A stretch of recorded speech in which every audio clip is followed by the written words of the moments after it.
semua, saya Nurul Hidayah binti Muhammad Azmi alias Muhammad Nazri dari kelas F7 kumpulan 6. Kami akan membentangkan tentang kaedah mengeja jawi. Assignment 3.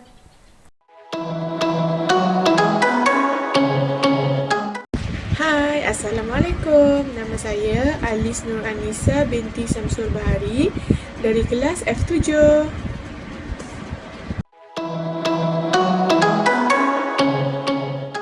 Hai, Assalamualaikum warahmatullahi wabarakatuh. Saya Nur Ali Atirah binti Muhammad Nur dari kelas F7 dan merupakan kumpulan 6.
Kaedah mengeja jawi yang pertama ialah hukum Darlung.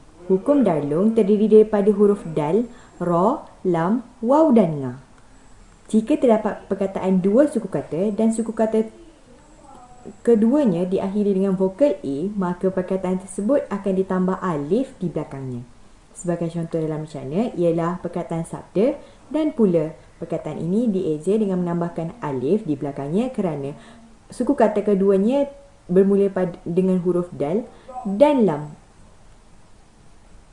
Seterusnya, hukum luar darlung atau hukum bukan darlung.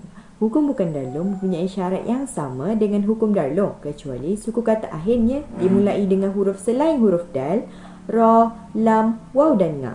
Oleh itu, alif tidak akan ditambah pada akhir suku kata kecuali jika berlaku homograf bagi mengelakkan kekeliruan.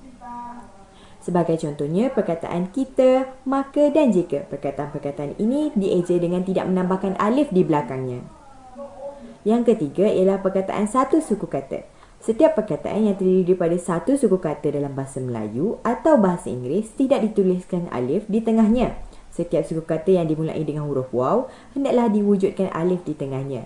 Contoh dalam macam hanya ada satu, iaitu perkataan yang. Perkataan yang dieja dengan huruf ya dan nga sahaja dan tidak dieja dengan huruf ya, alif dan nga.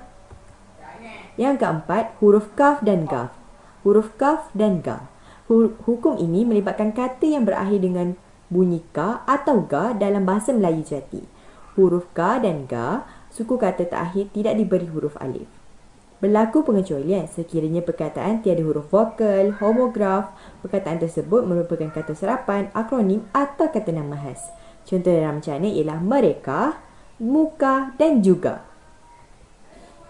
Kata ganda atau kata ulang terdiri daripada kata ganda penuh, kata ganda berirama dan kata ganda separa. Kata ganda penuh ditulis dengan angka 2 bahasa Arab sahaja. Kata ganda berirama atau berimbuhan ditulis dengan kata sempang, dengan tanda sempang. Maafkan saya. Contoh dalam macamnya ialah kata ganda penuh, ialah benar-benar. Perkataan ini dituliskan dengan benar dan dua angka Arab. Dan kata ganda berirama atau berimbuhan seperti sekali-kali dan sebaik-baik. Seterusnya, kaedah mengeja jawi yang digunakan dalam rencana ini ialah kaedah diftong. Kaedah diftong ialah memasukkan diftong AI, AU dan OI untuk membezakan maksud perkataan tersebut. Contohnya, huruf hamzah ditulis jika diftong di awal perkataan dimulai dengan huruf vokal AI, AU dan OI, manakala huruf hamzah tidak ditulis pada diftong yang berada di awal, tengah atau akhir perkataan bagi suku kata tertutup. Contoh perkataan yang terdapat dalam rencana tersebut: yang pertama, engkau; kedua, pengabaian; yang ketiga, menunaikan. Ketiga-tiga ini tidak diletakkan huruf hamzah.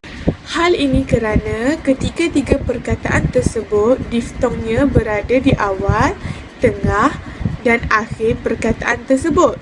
Oleh itu, huruf hamzah tidak ditulis.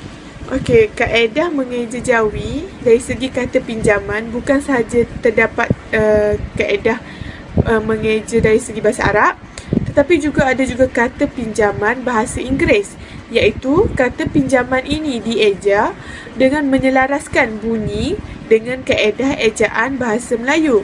Okey, bunyi glottal dilambangkan dengan huruf kaf. Contoh kata pinjaman bahasa Inggeris yang terdapat dalam rencana ini dapat kita lihat melalui 3 perkataan, iaitu komitmen, risiko, implikasi. Ketiga-tiga perkataan ini yang mempunyai perkataan K, huruf K, akan ditukarkan kepada huruf kaf. Kaedah mengeja jawi yang seterusnya ialah kata pinjaman, iaitu bahasa Arab dan istilah agama. Okey, terdapat 2 cara mengeja kata pinjaman ini, iaitu yang pertama, kata bahasa Arab yang menjadi istilah agama mengeja dieja seperti ejaan asalnya. Kedua, perkataan bahasa Arab yang lazim dieja menurut bahasa Melayu. Okay, contoh kata pinjaman yang terdapat dalam rencana ini ialah terbahagi kepada 2, iaitu yang pertama, kata bahasa Arab yang menjadi istilah agama, dan yang kedua, kata bahasa Arab yang lazim. Contoh kata bahasa Arab yang menjadi istilah agama iaitu perkataan yang pertama iaitu sahabat, kedua ulama, ketiga khalifah, keempat soleh dan kelima kiamat. Okey, perkataan kata bahasa Arab yang lazim pula ialah terbahagi juga kepada 5, iaitu agama, hari, dunia, larangan dan manusia. Seterusnya, kaedah mengeja jawi yang terdapat dalam rencana ini ialah vokal berganding. Okey, vokal berganding bermaksud perkataan yang terhasil daripada gabungan 2 huruf vokal. Vokal berganding ini juga terjadi apabila vokal A diikuti dengan vokal U atau A yang bertemu tanpa huruf konsonan. Oleh itu, ejaan ini ditambah huruf hamzah sebelum huruf waw atau ya. Contoh perkataan vokal berganding dalam rencana ini ialah terbahagi kepada 4, iaitu yang pertama, perkataan selain, baik, jauh dan melalui. Keempat-empat perkataan ini mempunyai kedua huruf vokal yang bertemu yang menyebabkan keempat-empat perkataan ini ditambah huruf hamzah dalam ejaan huruf tersebut. Okey, seterusnya kaedah mengeja jawi yang dapat kita lihat melalui rencana ini ialah dari segi imbuhan. Setiap imbuhan awalan ber, ter dan per yang bertemu dengan kata dasar yang bermula dengan huruf alif, maka huruf alif tersebut hendaklah dikekalkan. Contoh imbuhan yang terdapat dalam rencana ini ialah yang pertama, imbuhan awalan ber dan bertemu dengan kata dasar iman yang menjadikan perkataan itu tersebut apabila dicantumkan menjadi beriman. Yang kedua, imbuhan bertemu dengan kata dasar kait akan menjadi berkait. Yang ketiga, imbuhan bertemu dengan kata dasar banyak menjadikan perkataan tersebut terbanyak. Seterusnya, perkataan imbuhan akhiran an.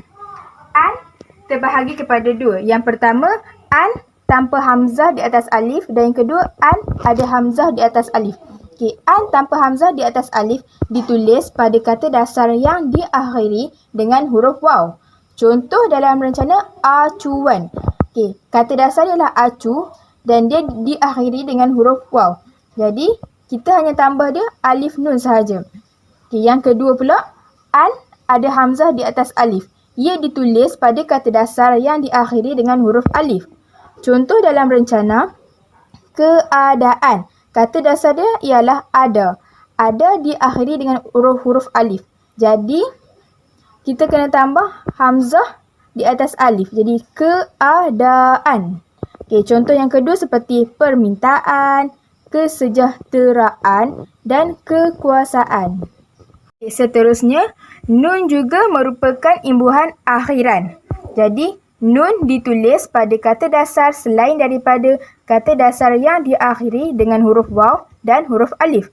Contohnya, jaminan, bebanan, urusan dan kumpulan.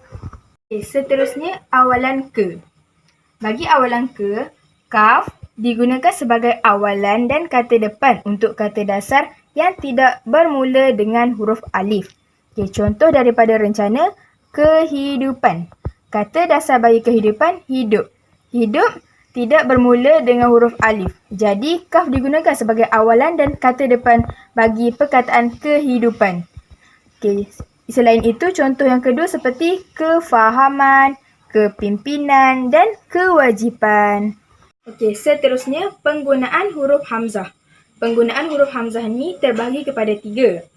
Yang pertama, huruf hamzah diletakkan di bawah huruf alif.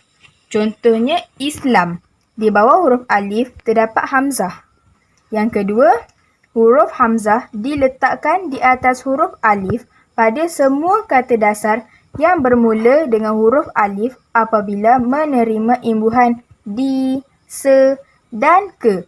Contoh daripada rencana, keimanan, keemasan, keistimewaan dan seorang. Selain itu, istilah serapan daripada bahasa Arab yang mengandungi huruf hamzah pada akhir perkataan dikekalkan ejaan dalam bahasa asal. Contohnya, ulama dan ihya dikekalkan mengikut ejaan dalam bahasa Arab. Okay, kesimpulannya, tulisan Jawi yang berasaskan daripada huruf-huruf Al-Quran menekankan tentang konsep keseragaman dalam sebutannya. Ia perlu disanjung tinggi dan dipelajari oleh orang-orang Melayu kerana ia bukanlah suatu perkara yang sukar dan baru dalam masyarakat Melayu. Orang Melayu sejak kecil lagi telah diorientasikan dengan tulisan ini melalui pengajian Al-Quran. Jika dikatakan tulisan Jawi tidak sekata dan tidak konsisten, maka ia bukanlah boleh dijadikan alasan untuk kita mengenepikannya. Justru itu, semua pihak perlulah cakna akan perkembangan dalam tulisan Jawi. Ibu bapa juga perlu memastikan bahawa anak-anak mereka mahir dalam menulis dan menggunakan tulisan Jawi. Sekian, wabillahi taufiq wal hidayah. Wassalamualaikum warahmatullahi wabarakatuh.